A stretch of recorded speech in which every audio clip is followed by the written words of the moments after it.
V-I-V, why that blue baby is my AI, that's Vivy. Hey, that's Vivy, hey. If you have not watched Megalobox Season 1, now is the perfect time to watch Megalobox Season 2. Megalobox is in the wrong order. What the fuck does that mean?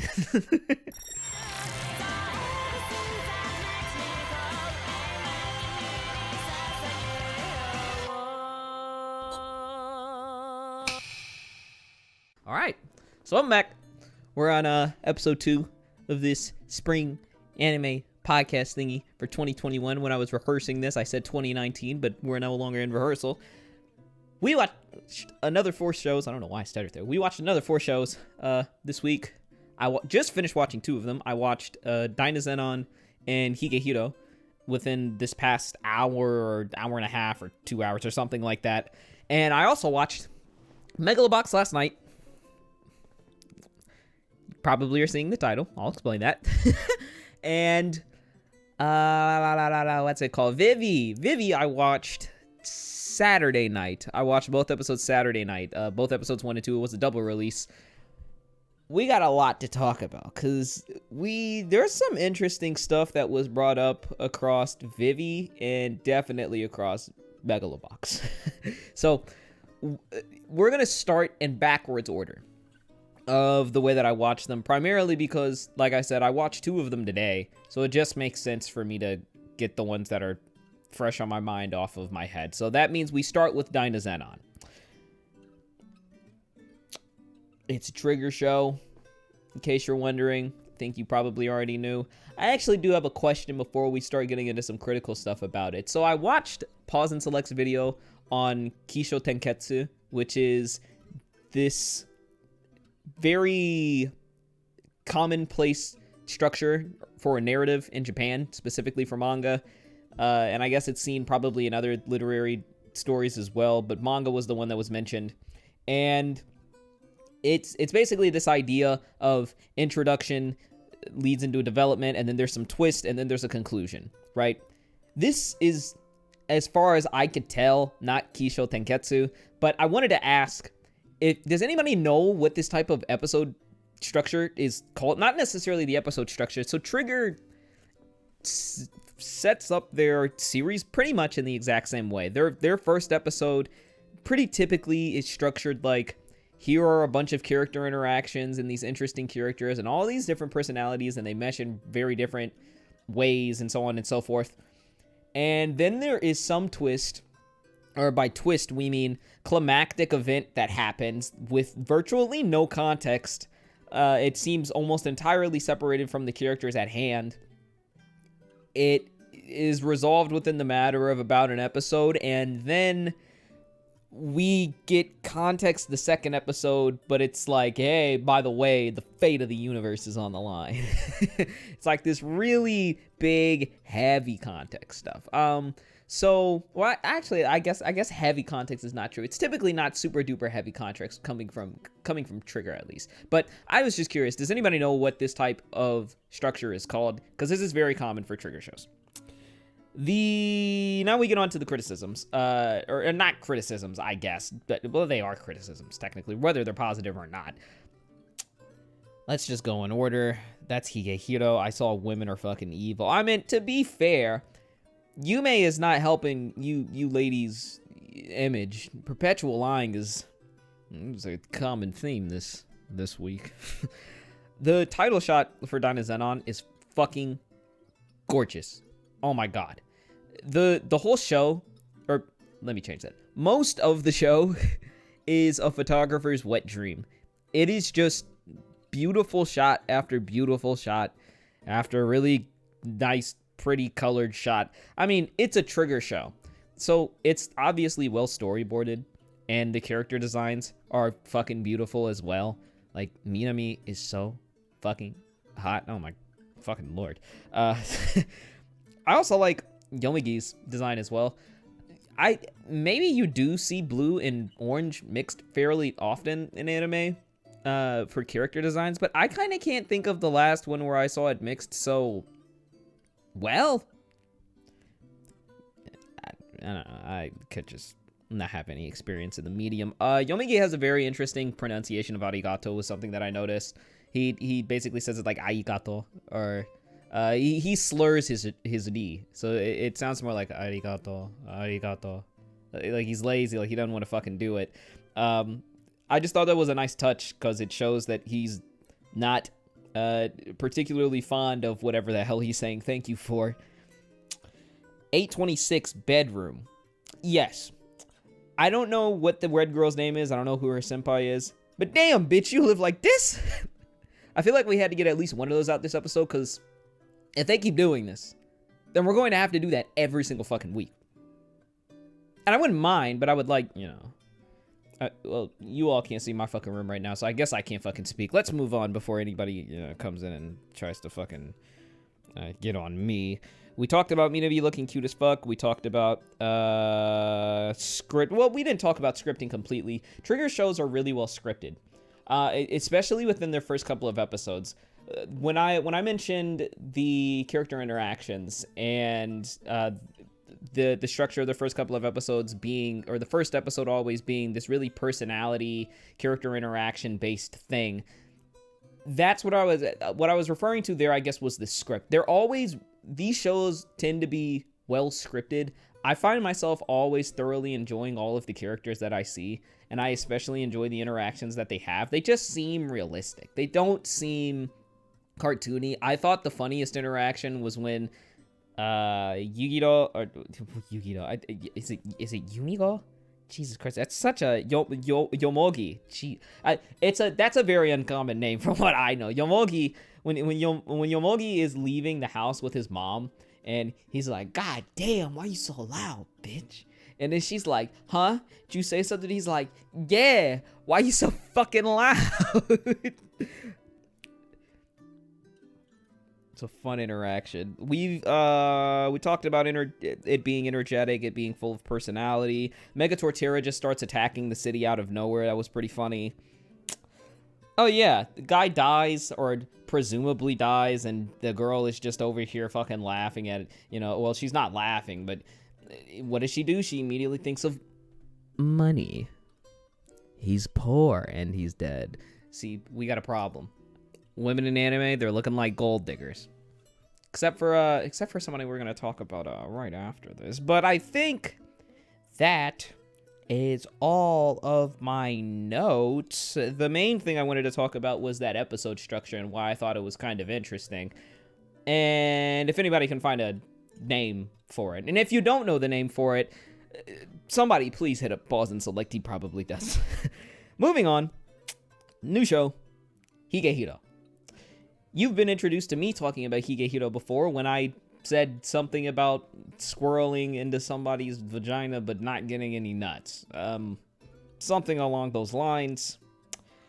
And this was about exactly what I expected. I expected this show to be good. A rather lighthearted version of something that we got out of Yesterday Utatte from last year. And that is largely what we got. I do think that there were some surprising things. Let's just go down the list of notes in order, because I think I attempted to structure these things. There is one interesting thing that I actually do want to talk about in a second, and that is whether a story like this could actually thrive in literally any other medium that is not anime manga. I am thoroughly curious, and we'll get to that in a second, but first off, I already said this, I've said this before, you women are what is wrong with y'all, bro? Why would you take a date when you've been with a guy for 5 years? You're basically married. He just hasn't put a ring on it, which means, if you ask me, this is foreshadowing towards the fact that the girl that just put him down, I think her name was Goto, that just put Yoshida down, or rejected him, her relationship's not gonna last. She's gonna fall in love with Yoshida at some point. I mean, it's pretty obvious. You don't get into a relationship for 5 years and not get married. Like, that rarely happens. That only happens if you're Russell Westbrook, because you're Russell Westbrook. Like, that guy cannot get married for 9 years and not have anything to worry about. That's fine.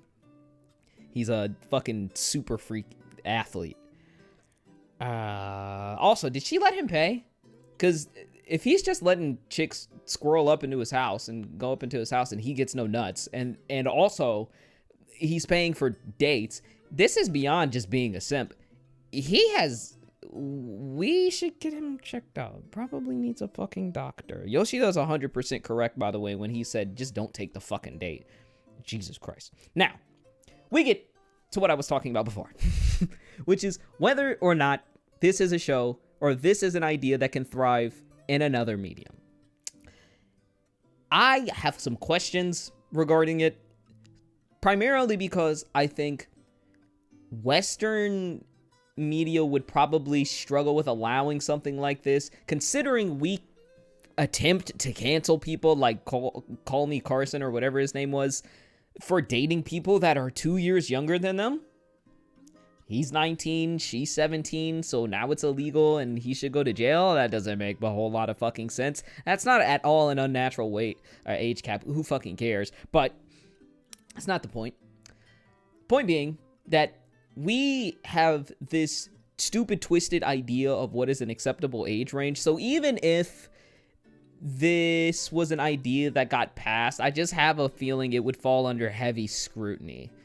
I'm not going to say this is of a similar vein, or the premise here or how the seduction is portrayed is similar to something like Cuties per se, but I do think that something like Cuties and its reception could hint us or give us some sort of idea of how a show covering a topic like this with a teenager attempting to seduce an adult for stay, even though it's a rather sympathetic and empathetic issue, could still be ridiculed and mocked and heavily criticized here in the West. So then I have a question: does this survive in J-drama? To which I say probably, but it's also not something that I personally have seen in a J-drama. This show is not directed like an anime. It does not feel like an anime. Yesterday, Utatte also did not feel like an anime. And that is probably why I love both of these shows so much, because they're grounded in reality, and it's not just that they cover topics that are typically not covered within anime. They do it in a way that feels realistic, grounded, and separated from the idea of entertainment. And that's something you don't typically get out of a slice of life anime. It's also that they do these in an adult world. Like, the settings here are not high school worlds. There are high schoolers involved, there are school students involved, but the setting of these is a normal workplace. It's not even a normal workplace. It's the normal world. It's a regular world. And I think that helps to get across many themes, normalizing various things, and giving things weight, or giving topics like teenagers attempting to seduce people for stay at home. It makes them seem far more empathetic and less like story beats. So back to the fundamental thing there. Is this something that could last or that could work in a J-drama? Probably, but I just also haven't seen something like this done in a J-drama. So I just have some questions. I also question, is it possible to show the seduction in a J-drama in such a way that you're able to cast the teenager as an actress and then still go through with it without backlash? It's the same issue as America, pretty much. I already compared yesterday Utatte. I am smashing Sayu. I'm not sure I would have been as strong as Yoshida was. She is hot. Like, my God. Now, she's not legal. Then you didn't catch me say it. I didn't say anything. There was a character inconsistency. Yoshida, at one point, I think it's once he realizes that he's not drunk anymore, or when he realizes he's not drunk anymore, wow, whoop-de-fucking-do.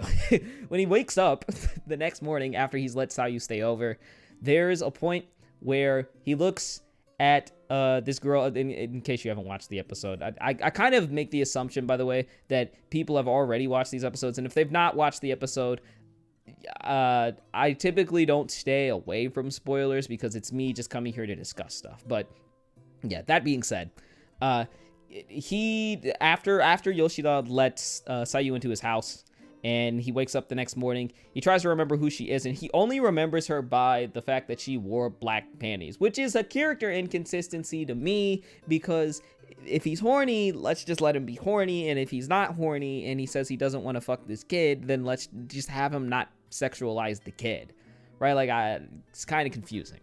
Making sure my monitor doesn't turn off. Okay, there we go. But yeah, character inconsistency. There, 2 + 2 = 8. Like, the fuck.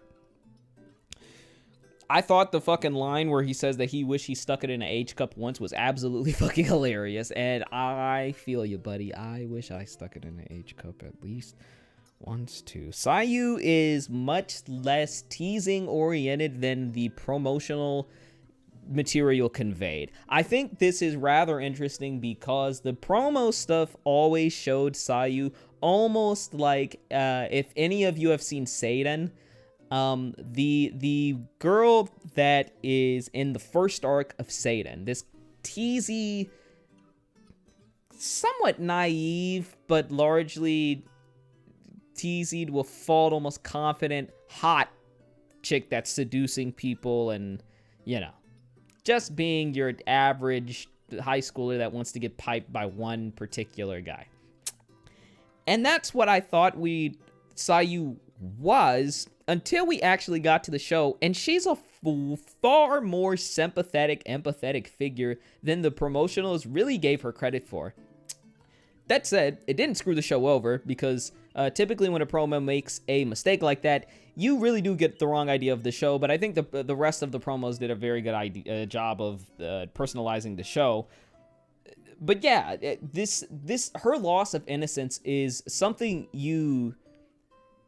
I think even before you were watching the show kind of felt sad over, but you don't feel guilty per se, but you empathize with it and sympathize with it far more after seeing how she portrays herself and how she carries herself. This is a character that feels as if she's been forced into I don't even want to say the adult world, but has basically been forced to lose her innocence at some accelerated pace. And it's something you can really feel for, because despite what the main character says and calling her spoiled all the fucking time, which doesn't really make any sense, given the fact that she was cooking for him and he assigned her to do chores, and she immediately did the chores and she ironed all of his stuff, and he woke up and there were no issues and blah, blah, blah. There were just hints that she was not spoiled. She also never came off as spoiled to me. She's giving people sex work to stay and find somewhere to live. It's not like she's trying to avoid doing anything. She's running away for a reason.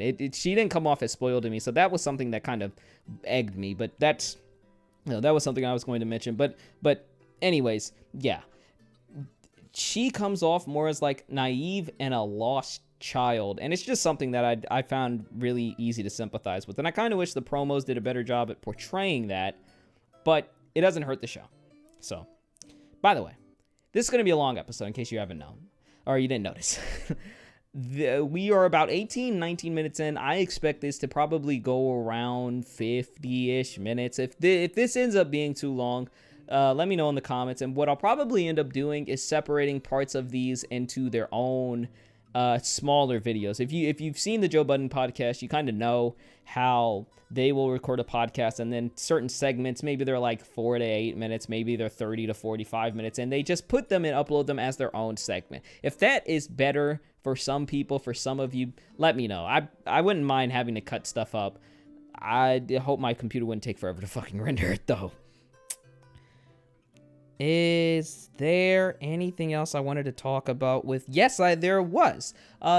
One benefit to having shows that are grounded in reality like this is that you can cover topics in, well, maybe it's not even a benefit of having the show grounded in reality. One thing that HigeHiro touches on is the idea of the benefit of having somebody of the opposite sex in your presence, not necessarily constantly, but at a regular interval. And it doesn't do this rather blatantly.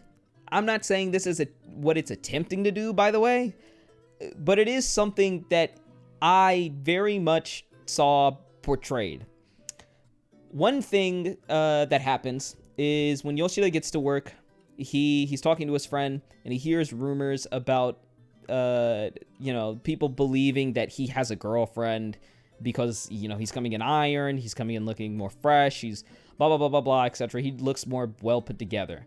And when he gets back home and Sayu tells him that he should, well, not necessarily that he should shave, but she starts gradually, you know, insinuating that he should shave, which is kind of an important thing that I might touch in a second, or maybe I'll forget, I don't know. But she starts insinuating it, and he really has to start to reflect on his own values, right?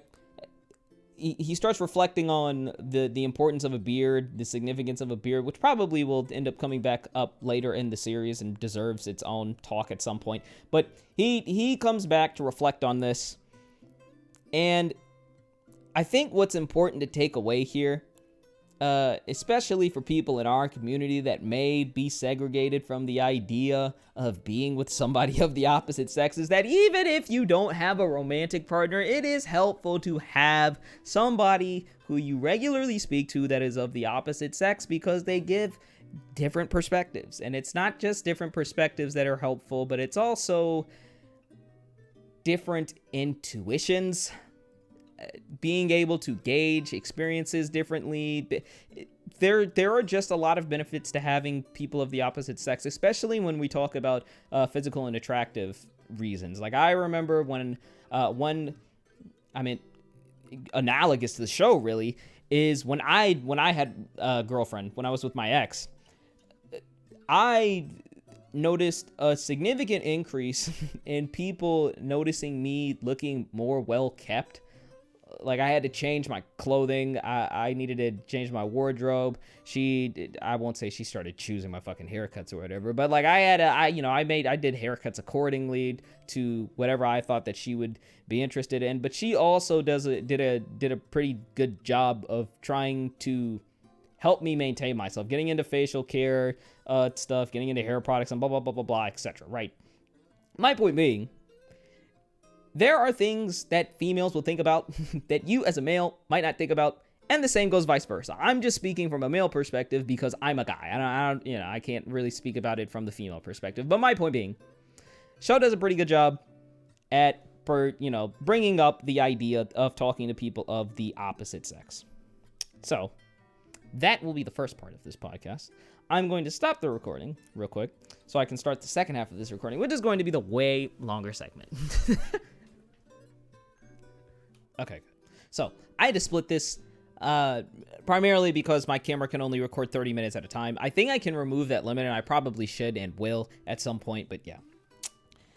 We covered everything about HigeHiro and Dynazenon that I wanted to cover. Let's get to Megalobox. So I'm going to list off a couple of things, and I just want you to think about something. I'm going to bring something up. This is all coming into one thesis, right? Or one topic that I think we probably need to discuss as a community, because this is more important and impactful than I think it has been suggested to be. So, I'm going to list some things with Megalobox, like I said. Megalobox Nomad is the name of the show that we're talking about, if you're wondering. If you're not actually watching the video and you're just listening to the audio of this. So here are the things, right? Very dark, gruesome tone. Introduction of a very focused introduction of drug abuse to drown out sorrow event due to grief, or drown out grief, essentially. Unknown past of a man we know, but he's essentially just a figure. Confusion and a lack of information regarding a protagonist's fall from glory. And a very Western style of storytelling. This was very apparent when Joe is in the ring after the fight, and he's like screaming at the end of the fight, and they do like that scream with the freeze frame, and it's blurred and blah, blah, blah, blah, blah. That is straight out of Western cinema, which is part of what I'm referring to, but also the show just doesn't feel like anime. It feels very Western, if you ask me. It feels like a Western film. What is all of this leading to, right? All the stuff that I just mentioned are things you would find in the first episode of a series, not a second season, right? To which I say, Megalobox 2 feels like the introduction to Megalobox. Meaning, this feels like the introduction we were supposed to get to this world. And now I have to ask the question, or rather propose the thesis. Megalobox is in the wrong order. What the fuck does that mean? This feels like the main course, and Megalobox feels like a prequel. Not prequel in the sense that it is the first season, but prequel as in the sense of it feels like setup information, and this feels like the main act.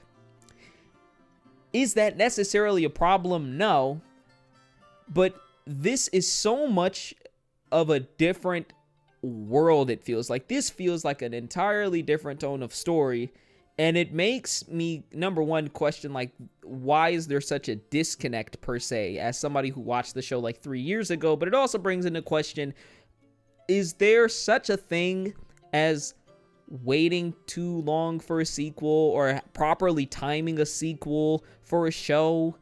Things along that lines. But the bigger thing is, like, this question.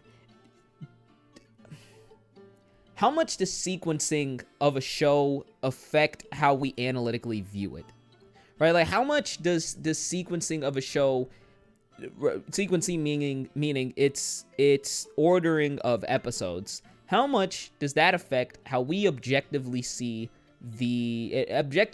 and rate whatever the hell we're watching, right? And I ask this because I would argue that the way that this is set up so far, Megalobox is going to be one of these shows that you should not watch the first season first. Because this second season is essentially the main course, like I said. It is an entirely different tone. I think it's far more interesting. I think it is a more harsh introduction to the world, and if we're going to stay in this underground section for the entirety of the second season, right, then it doesn't make any sense that that this is really a sequel, because it's not a successor in tone, it's not a successor in setting, it's a successor solely in name and character. So again, like, this is one of those shows I probably, now, again, we're only one episode in, right? But if it goes the way it looks like it's going to go, this looks like, not only is it going to be better than the first season, which I gave a 5, but that's because the ending sucks, but that's another thing. But it's going to be the case that it makes more sense to watch the second season first and then intersperse it with the first season. And that's why I'm bringing up the question, does the order in which we are watching episodes affect how we are judging these shows? Because this is a case where I gave the first season a 5 primarily because its ending is not good, but that ending is fine as a prequel to Megalobox 2. It doesn't matter that, like, my primary issues with the initial ending for Megalobox 1 were that, number one, it felt inconclusive. It felt like blue balls. There was no reason to kind of cut off the fight. It was oddly directed. Yeah, it was just all of this inconclusiveness, essentially. And even with the confirmation of a Megalobox 2, I didn't know how any of this was really going to be addressed or why they didn't show any of it. But as a prequel, this makes so much more sense. And it would make even more sense, if it aired afterwards. But yeah, that was the conversation I want to bring up. I want to talk more about that, but I'm not going to do it in this video because there's a topic that ties in with that, and that is the idea of the importance of scores, why they matter, and why you saying they don't matter is bullshit. Scores matter. We're not going to get to that though. Not this episode. Yeah, well, I mean, we talked about most of what I wanted to talk about. Regarding just general anime production stuff, that scene where Joe is driving his motorcycle and he almost runs into the wolf, and he flips over and he doesn't hit the wolf, but he's like staring and it's snowy. That scene is fucking fantastic. the first half of this episode is very good. I mean, the second half is good too, but the first half is just standout, knockout good. No pun intended. Actually, pun completely intended. The OST is really good. We talked about sequencing. That was one thing that I was going to mention when I was watching, when I was bringing up the prequel sequel argument. When I was watching this, I kept trying to convince myself that this was a sequel and not something I was watching as a standalone, which is what prompted me to ask the stuff about the sequencing, because this doesn't feel like a successor. What I have heard is that this actually feels more like a successor to Ashita no Joe. Specifically, people were saying, like, this feels more like Ashita no Joe 2 than it does like Megalobox or what it was before. I can't say yes or no to that because I ain't watched Ashita no Joe, so yeah. And that leaves us with our final show, which I think I actually have the most to talk about, which is why we had to split this video up, because I knew we weren't going to be able to cover Vivy in the amount of time I had left. I think we got 20 minutes. I could cover Vivy probably in 20 minutes. Vivy is an anime original produced by Wit Studio. It is co-written by the scriptwriter of ReZero and ReZero's original creator, Tappe Nagatsuki. Why the hell is that important? Because this was there's two reasons. So the first one is, this was one of the shows that when I made predictions, I had said was on my most concerned list. Now, most concerned, not meaning that it'll be bad, but it's a show that I don't know exactly how to feel about, because its score can range anywhere from 4 to 8. And by anywhere, I more particularly mean it could be like a 4, or it will be a 7, or it will be a 6. It's just going to be one of those binary things. I had it with 86 in that, primarily because they're ambitious, but I didn't know about the staff, particularly on this show. And when I saw the staff, I was a little less worried about where the show was going to fall. After seeing those first 2 episodes, I'm pretty positive this show's going to end as a 7. But, yeah, anyways. What the fuck was I talking about here? I kind of lost my train of thought. I remember I was talking about predictions and stuff. Yeah. So that's what I predicted. I'm pretty positive that's probably where it's going to stay. We can go ahead and start getting into some of the other stuff with Vivy, though, because there are a couple of interesting things that I want to talk about. The first one is the idea of context in the watching experience and how it can drastically change how you experience these anime. So I'm going to provide a little bit of context for Vivy, not just simply in regards to the staff like I just did, but also in regards to topically the future of computing, because this is interesting, right? Vivy is set in a world where AI are specifically made and catered to do one thing, right? When I first heard this, note, I am a computer science major, so we have to take a class here that's called Computer Architecture, or Computer Architecture 2. It's the sequel to Computer Architecture 1. That course is hard. We had to make a processor. I made it all by myself. But Computer Architecture 2 is exactly what it sounds like. It's over modern computer architecture and how things are built and how things work and blah, blah, blah, etc. And in that class, we talk about, towards the last couple of weeks, there's a talk that John Hennessy, who I believe is a founder of, is like a co-founder of, like, IBM.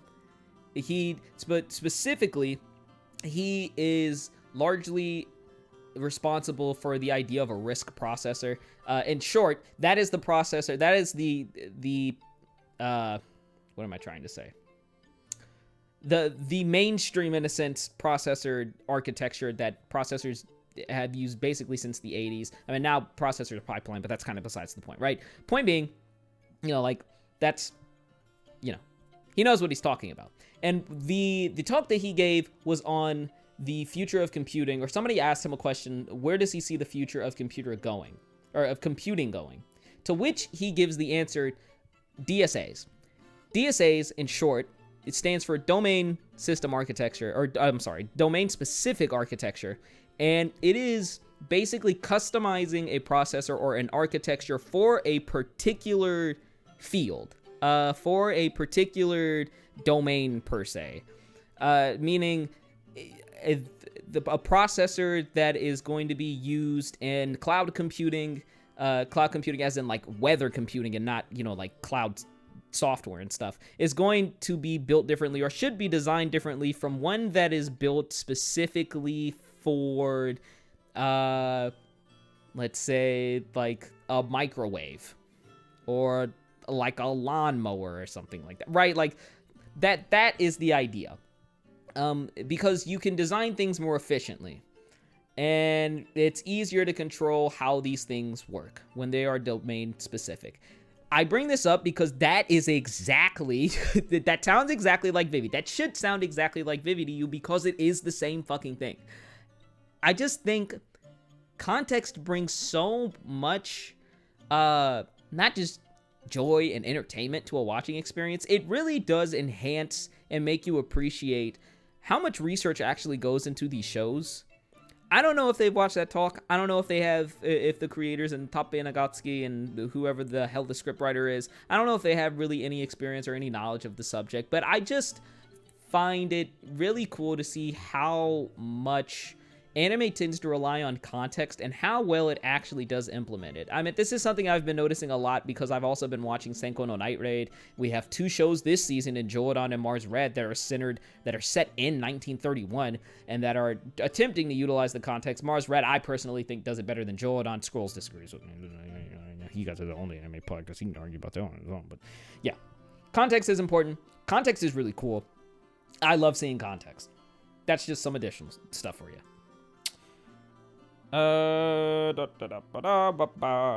Here's another interesting topic before we just get into anime review criticisms and stuff.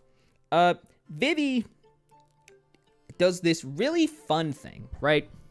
So there's a portion in Vivy, if you haven't seen the episode, like I said, I kind of assume that people see the episode, but I'll recap it for some people that haven't, because I did start up this topic of Vivy, with something that you don't need to see the episode for. So let's go ahead and get into both of those types of topics.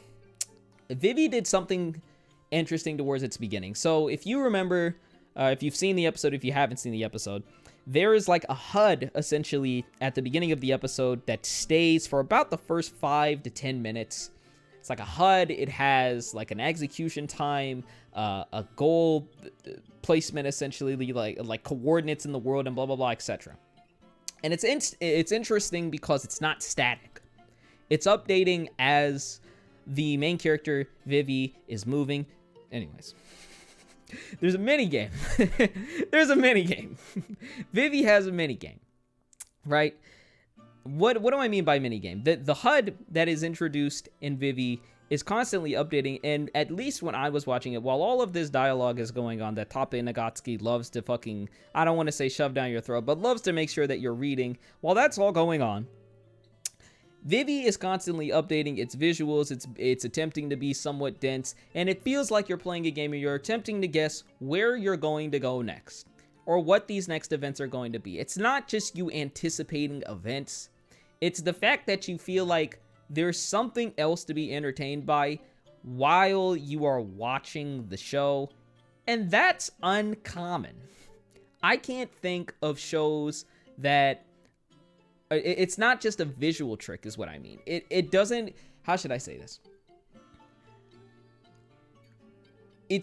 Vivy feels different in this regard. The HUD thing feels different in the regard that it feels like I can choose my interaction or the level of interaction that I want to have with the HUD. And that's interesting because one thing that is particular about anime and films and things of that sort is that it's not an interactive medium, right? You don't play anything. You're not making choices. You're watching something that's been produced. So when you're given the option of something being on screen, rather to ignore or to see it and then start thinking about it and wonder and then predict as other things are going on within the world. It feels more interactive. It feels like I'm part of a world that is moving and that I'm not just watching something. I would like to see something more of this in anime. I'd like to see how much further shows can expand upon this, because I think the idea of having mini games and a medium where you're supposed to be sitting there and watching, making that medium more interactive, can be nothing but fucking beneficial. I cannot see where that goes wrong. And I would say everything else that we're going to talk about is probably criticism based. So it's all anime critic stuff. So opening sequence surprised the hell out of me. I thought there were a couple of really funny moments. Like, I might put my reaction up on screen, but there's a point where there's this woman, her husband, I presume, has just gotten fucked up by this robot. She's like, and then she gets fucking blasted upside the head with a fucking robot. I laughed so fucking hard. The first time I saw that, I was almost in tears. I could not fucking stop screaming. It was so funny. Oh no, I'm thinking of the wrong show. Never mind. I was about to say something. The sound design was something that I particularly noticed in that opening sequence. It's really weird. Weird in the sense that it feels, I don't want to say poorly mixed. It feels really loud and in your face, but not everything is loud and in your face. How should I say this? The background music that's attempting to kind of be like this drowning, haunting, creepily enthusiastic background music, like that the idol or the AI is giving, does not feel as pumpy and energetic, I don't think, as it should. And it feels, and it sounds really loud. And so I kind of think the execution on that scene fails, even though it does get across the tone of the destruction and the dystopia that is happening. Additionally, regarding that, the aesthetic during that scene, it doesn't feel darkly shaded enough, I guess. There's destruction, but it doesn't feel like there's enough like harshly colored or harsh colors. Things feel muted in that initial scene, which is why at first I was kind of worried, because I thought, this is not how I would do a scene like this, or this is not how I would expect a scene to be done, like considering it's mass destruction based on blah blah blah, etc. But yeah, we talked about the use of DSAs, we talked about mini games, talked about multitasking and how it's a nice detail. It's a very good looking show. I've watched episodes 1 and 2, like I said. The second episode looks fucking crazy. My goodness. The first episode has some really gorgeous looking shots, but the second episode, like that action sequence towards the end, there's a point where like Vivy is jumping off this building onto another building, and there's like all these glass particles that are flying in the air. You've seen it in the trailer. You've seen it in the PVs and the promotional stuff. It's gorgeous. It looks just as gorgeous in the PVs as it looks in the show. I like the character designs. Yeah, nothing surprising there. Here's the thing. Tape Nagatsuki is writing this, which means that it is very character interaction focused. How do I feel about the script? I think the script is very good, and I think the script leaves a lot of room open for conflict. The end of episode 2 gives us a brief showing of what this world or what this journey is going to be like. The ending of episode 2 is telling me that this is not going to be the Promised Neverland 2. Which, by the way, is not bad. It is not good. It's mediocre or maybe below average, but it's not bad. I bring up the Promised Neverland 2, because that show struggles really hard with turning from a thriller from season 1 into this epic, just straight A to B, right? It is, I'm Emma, I'm Jesus, we're gonna get the fuck out of here. And that's not nearly as entertaining as a thriller. This show shows that it's not necessarily that there's going to be the chance for failure, but that there are going to be sacrifices that have to be made and that everybody's not going to be saved. And it's good that you set that as a precedence very early on, just like What was the show that we talked about last time that I said that did this? It was, we watched Mars Red, and Joran was the other one, right? It's good that you set the precedence for death and failure very early on so that things can actually be tense. And it's good that it did it specifically at the end of the second episode, because there's a point in the, without getting into, I don't know whether I want to spoil things or not want to spoil things. There's a point in the second episode, who cares? It's the second fucking episode. There's a point in the second episode where it looks like Vivy and some other guy have died. They don't actually die. It's actually like some trick, some illusion that happens that Matsumoto, this bear, does. And that was initially worrying, because I was like, oh no, they're gonna use this as a scapegoat for all conflict in the show, and there's never gonna be a reason for tension. But then at the end of the episode, like, Matsumoto's like, hey, we can't fix everything, ha ha ha, look, the child you love dies. And that's good. That's very good, because it means we don't have to deal with the idea that there is no fucking tension or chances that nothing bad happens. I love seeing more first-person shots in anime. I'm not going to act like Occultic 9 was the pioneer of this, but I do want to say that I have seen an influx in first-person perspective shots since Occultic 9 did its little dancey dance in episode 9. I do my little dancey dance. Is there anything else?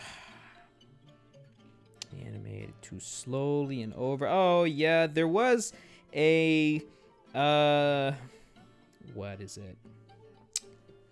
There was a point in the episode where Vivy is doing this running sequence. She's trying to, like, you know, save somebody from this bomb that's about to explode. It's a really important figure, and she's got like 6 seconds to get there, and there's an inconsistency between the speed at which she's moving on the map and the speed she moves in first person compared to the speed that we see her moving in this overhead isometric view. She just looks like this fucking slow waltzing robot whatnot in the overhead view, and then she's moving at supersonic speed all over the fucking map. There's just a disconnect. It wasn't something major, it was just something I noticed, something that could be fixed. I would say that's really everything worth talking about. Because episode 2, I really didn't have much to say. I mean, episode 2 is just a really good action plot progressor. But aside from the stuff that we talked about regarding setting up the idea of failure and setting a precedence for there being disaster, there's not really a whole ton that needs to be mentioned there. So that all said, that's all 4 shows. Vivy got a lot. We talked about Vivy for a while. We talked about Megalobox for a while too. I talked about for those 2 shows combined. I think I've talked about Vivy more than I talked about any other show. Maybe the previous 2 shows. But yeah, generally speaking, what are my thoughts? Vivy is really good. Vivy is really good. Megalobox is also very good, but it's just very different from its first season. And I would argue that if you have not watched Megalobox Season 1, now is the perfect time to watch Megalobox Season 2. I could be wrong. I could entirely be wrong, and it relies on context from Season 1. But I think you're probably going to be able to get through Megalobox Season 2, watch Megalobox 1 afterwards, and have a better watching experience than any of us that watched Megalobox when it was airing. Additionally, HigeHiro is a good show. It is structured like Yesterday Utatte. It's slightly more lighthearted, which is exactly what I predicted. It covers some other stuff, some more interesting topics. I think it's definitely worth the watch. And Dynazenon is okay. It's structured like a typical Trigger show, but I wouldn't be surprised that this is going to be Monster of the Week up until episode 6, when it then starts trying to talk about some fucking mental illness issues, and then it tries to be pretentious, and it epically fails, and then it drops from being a 6 or a 7 to a 4 because it becomes contrived and convoluted and so on and so forth. But right now, it's solid. And I think you should give it a watch. We watched 4 decent shows. That means, so far, without Shadow House airing. No. Shadow House or anything that comes out next week, we have Jordan Mars Red. I would recommend watching Dynazenon, so I'll say it. Vivy, Megalobox, and HigeHiro. That's 6. That's 6 solid shows. You typically don't get that. I mean, like, you're typically very lucky if you can get one show that's very good or things along that sort. But so far, this is starting out. This is looking like a good season, and we haven't even got to some of the harder hitters yet, like Shadow House and some other stuff that's going to air. So let's see where it goes. Let's see where it goes. So that's all I've got for today. This is a long episode. It's going to be around 50-45 minutes. Like I said, if this is too long, go ahead and let me know.